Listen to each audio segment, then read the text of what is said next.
Hi everybody, welcome back to PPT and our video series Wellness 101. Today's video is going to be a little bit controversial. I hope you'll comment down below during or after the video and let me know what you think. Get ready here because this video is going to uncover some new ways of thought, some new concepts that are probably going to rattle some people's belief systems. And that's okay. I want you to challenge yourself. I want you to challenge your own beliefs. And I want to push each and every one of you a little further down the health and wellness rabbit hole. Stay tuned, this video is going to be a great one.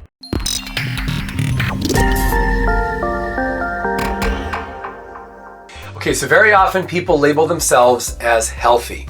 I hear this all the time from people. They say, well, Val, I'm actually very healthy. Now, most people think of health as the absence of immediate disease.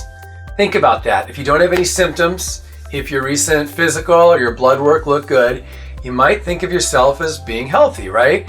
Because if you don't have cancer and if you're not diagnosed with cancer, you don't know about the cancer that's slowly building inside you. You don't know about those abnormal cancer cells and how they're metastasizing and how they're building and how they're reproducing.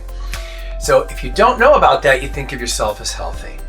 And if you don't yet have a diagnosis or symptoms of heart disease, you don't realize how clogged the arteries might be getting. You don't realize how poor heart functionality actually is unless it's starting to get in the way, unless you can actually see symptoms as you go about your day, and most people don't.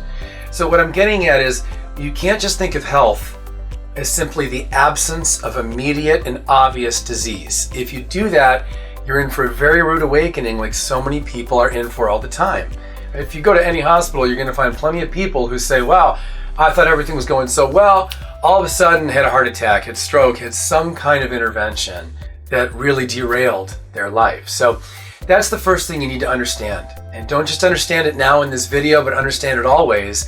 Health is much more than the absence of just immediate and obvious disease. Okay, so now that we've got that underway and you've got that locked into your brain, now we want to think about, well, what is health exactly? Health is not about your age, and it's not even that much about your genetic history. What health is actually about is about the decisions you're making each day to build health, to do things to build more health. I'm going to give you some examples here, okay? Because again, I see so many people connecting age to health. They say, oh, he's 70, so he probably has arthritis. Oh, that guy's 40, he probably doesn't have too much arthritis yet. This person's 20, they probably have a really strong heart. There's a lot of assumptions being made on age, and almost none of them, when you really get quiet with the data and you really go deep and you start connecting the data points to each other, you start to see that they don't really line up that way very often, okay? So let's go ahead and get into a few examples here. Now, you are building health if you are giving each of your bones, your joints, your heart, your lungs, even your brain, all the right exercise, the right intensity, the right duration, and the right frequency of exercise. Without all those variables, all those metrics lining up just right, you're not building health in any of those areas. So for example, let's just take the elbow joint because it's a simple and easy one to understand. If you're giving the muscles surrounding it the right intensity for the right amount of time and at the right frequency, like you're not just doing it once a month or whenever you feel like it, but you're sticking to that and giving it the right frequency, which is generally about 2 or 3 times a week. If you're doing that appropriately, you are building health not only in those muscles and in the connective tissue, but also actually within the structure of the joint itself. So therefore, you're making the elbow and everything surrounding it healthier. Even the bones, if you're training to just the right intensity, will actually improve. They'll actually get thicker and stronger. And that's certainly a good thing for your health. So you can take that same example and apply it to everything, to your heart. Again, I mentioned your brain. Cognitive decline has a lot to do with what your exercise prescription looks like and how well you've adhered to it over the years. When someone is, say, 75 or 80 years old and they start to show signs of cognitive decline, I don't want you to just think, well, it's because of their age, or well, they must have some genetic history. Those aren't really considerable factors here.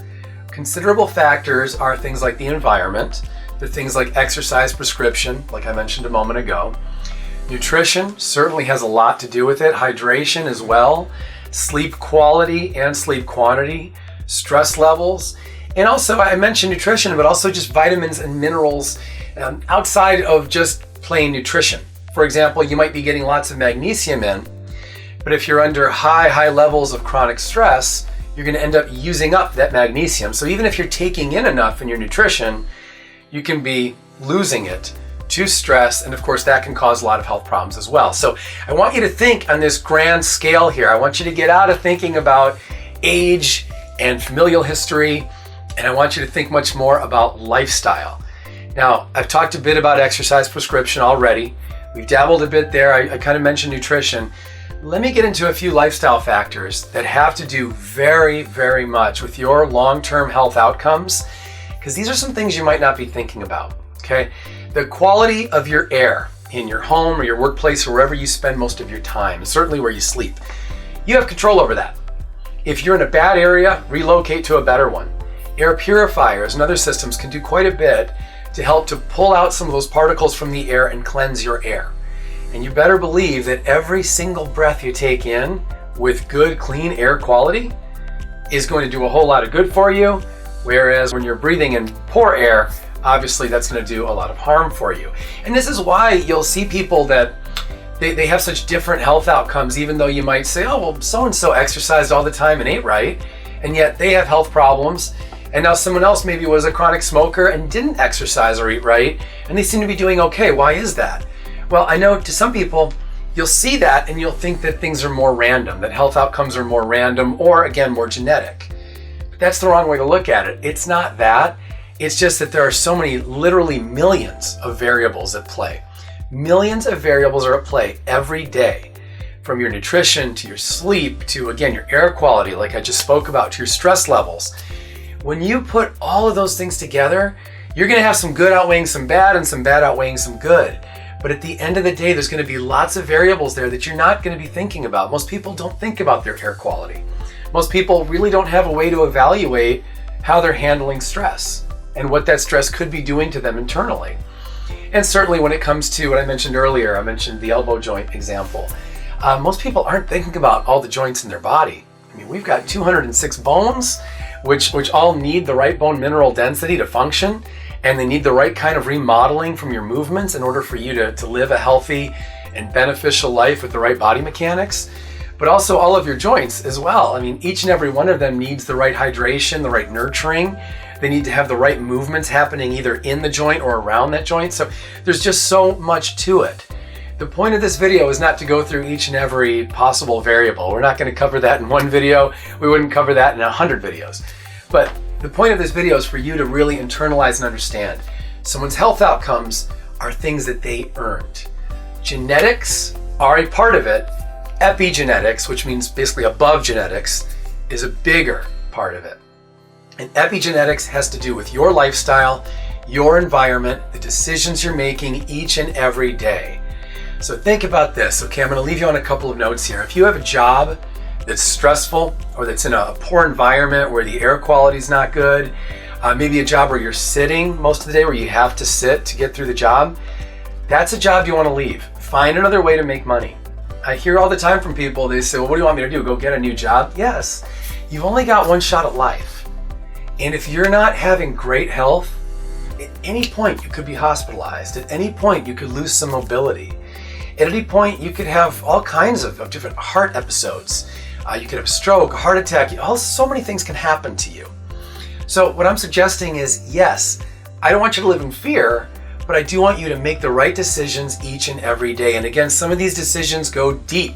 Even the water that you're drinking. You could be drinking from a plastic bottle of water, and you could have BPA there in the plastics. You could have unhealthy water from the source. It could be unhealthy, and you're drinking this unhealthy, unpurified water in some cases. We've really got a lot of in-depth variables to look at to make sure that you're living a healthy, productive life where, again, you are building health each and every day. So ask yourself right now, what did you do in the last 24 hours to build your health? And think about everything, the bones, the joints, cognitive health, heart, lungs, everything. What did you do for each and every one of those factors to improve their health and to build health going forward? It all comes down to this. If you're building health, you're winning. If you're not building health, well, then you're losing. And it really does come down to that. So please get away from thinking about age, get away from thinking about genetics. They play a role, but it's a relatively small one overall. And think more about the decisions, the lifestyle and the environment decisions that you're making each and every day. Please comment down below. I look forward to your health and your fitness success.